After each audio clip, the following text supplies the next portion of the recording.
नमस्कार, बहुत स्वागत है आपका। आप देख रहे हैं भाग्य चक्र और मैं हूं आपके साथ शैलेंद्र पांडे। आज हम बताएंगे माला के बारे में।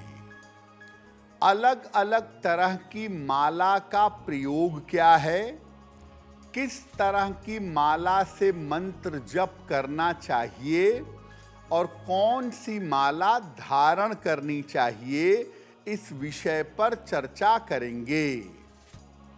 देखिए, आज हम बात कर रहे हैं माला के महत्व के बारे में और इसके प्रयोग के बारे में। सबसे पहले जानते हैं कि अलग अलग तरह की मालाओं का पूजा उपासना में क्या महत्व है। देखिए, हमारे प्रार्थना करने के विभिन्न तरीके हैं। कभी हम सरल शब्दों में प्रार्थना करते हैं, कभी कीर्तन भजन करके प्रार्थना करते हैं, कभी मंत्रों के माध्यम से प्रार्थना करते हैं। इनमें मंत्र सबसे ज़्यादा प्रभावशाली माने जाते हैं, क्योंकि ये आपके मन को तुरंत एकाग्र कर देते हैं और शीघ्र प्रभाव देते हैं। अलग अलग मंत्रों में हर मंत्र से अलग तरह का प्रभाव होता है और उनसे अलग तरह की शक्ति उत्पन्न होती है। इसीलिए अलग अलग मंत्रों का जप करने के लिए अलग अलग तरह की मालाओं का प्रयोग किया जाता है। जब आप मंत्र जप करने के लिए अलग अलग तरह की माला का प्रयोग करते हैं, तो आपको अलग अलग मंत्रों की शक्ति का लाभ मिल जाता है। मंत्र जप करने के लिए माला का प्रयोग इसलिए भी किया जाता है ताकि मंत्र जप की संख्या में त्रुटि ना हो, गड़बड़ी ना हो।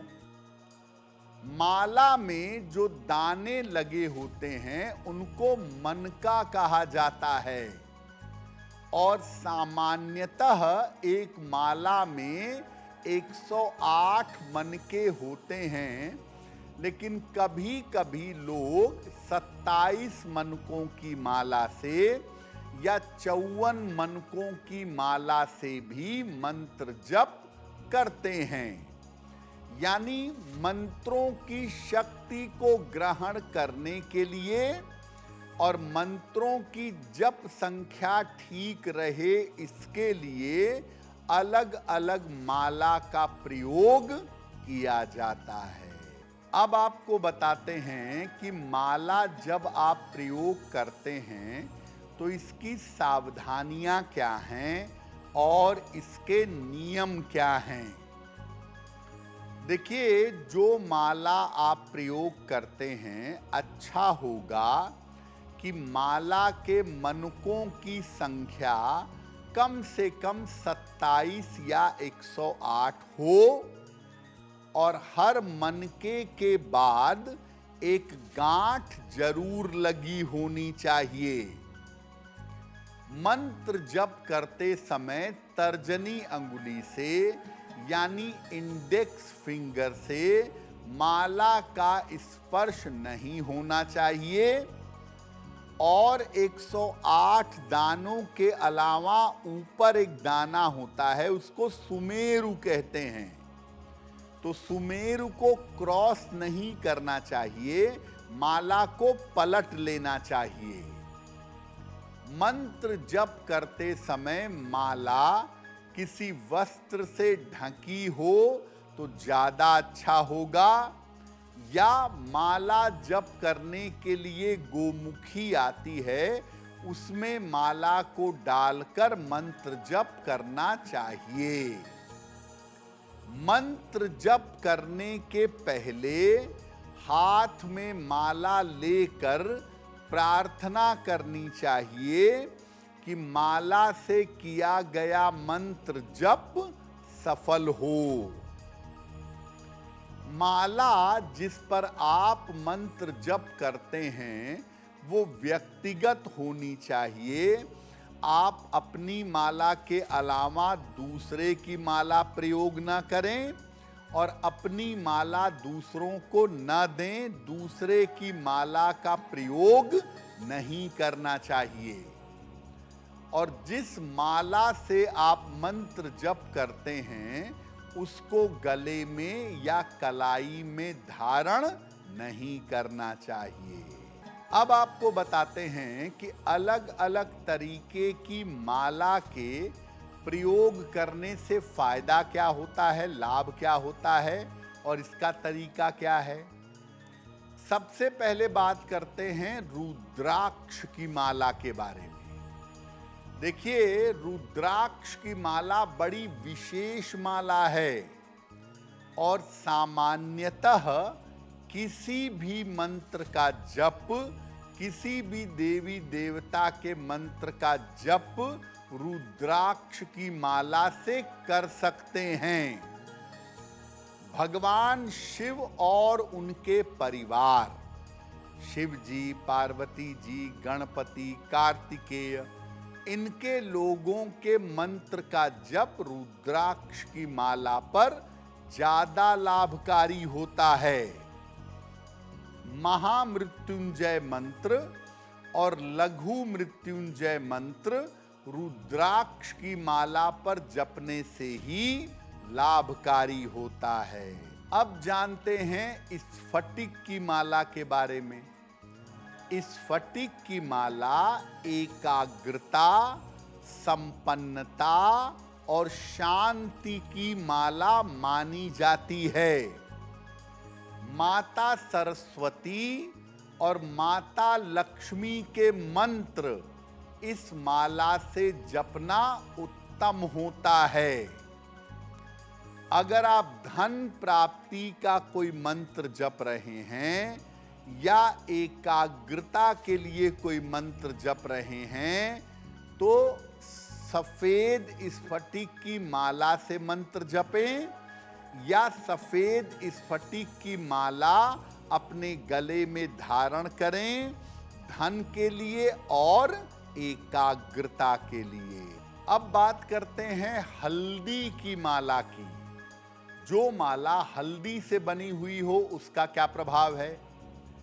विशेष प्रयोगों और मनोकामनाओं के लिए हल्दी की माला का प्रयोग किया जाता है। बृहस्पति देव और माता बगलामुखी के मंत्र जप करने के लिए हल्दी की माला का प्रयोग करना अच्छा रहता है। माता बगलामुखी के मंत्र विशेष रूप से हल्दी की माला पर जपे जाते हैं और उससे मंत्र प्रभावशाली होता है। हल्दी की माला से ज्ञान प्राप्ति के और संतान प्राप्ति के मंत्रों का जप भी किया जाता है। तो हल्दी की माला से आप बृहस्पति के मंत्र का जप कर सकते हैं, ज्ञान के, विद्या के मंत्र का जप कर सकते हैं और माता बगलामुखी के मंत्र का जप भी कर सकते हैं। अब जानते हैं चंदन की माला के बारे में। चंदन की माला दो प्रकार की होती है, लाल चंदन की माला और सफेद चंदन की माला। देवी के यानी माता दुर्गा के मंत्रों का जप करना है तो लाल चंदन की माला से करना फायदेमंद होता है। भगवान कृष्ण, भगवान विष्णु, भगवान राम यानी भगवान विष्णु और उनके अवतारों के मंत्र के लिए सफेद चंदन की माला का प्रयोग कर सकते हैं। तो याद रखिए, सफेद चंदन की माला से आप आकर्षण के मंत्र, आप प्रेम के मंत्र, आप रिश्तों को बेहतर करने के मंत्र और भगवान कृष्ण के मंत्र जप सकते हैं। देखिए, माला अगर आप पहनना चाहते हैं तो अपनी आवश्यकता के अनुसार माला पहन सकते हैं, लेकिन कोई भी माला पहनने के पहले एक बार केवल उस माला को भगवान को समर्पित कर देना चाहिए और उस माला से सिर्फ एक बार मंत्र जप कर लेना चाहिए। जैसे आप रुद्राक्ष की माला अगर धारण करते हैं तो पहली बार एक बार उस पर नमः शिवाय का जप कर लीजिए और माला को शिवलिंग से स्पर्श कराकर गले में धारण कर लीजिए। तो भाग्य चक्र में आज के लिए बस इतना ही। आपका दिन शुभ हो, मंगलमय हो, इसी कामना के साथ मुझे दीजिए इजाजत। अगर आप मुझसे जुड़ करके अपनी समस्याओं का समाधान चाहते हैं और चाहते हैं कि आपकी समस्याओं को ज्योतिष के माध्यम से सुलझाया जाए, तो आप हमसे संपर्क कर सकते हैं, जुड़ सकते हैं एस्ट्रो तक पर।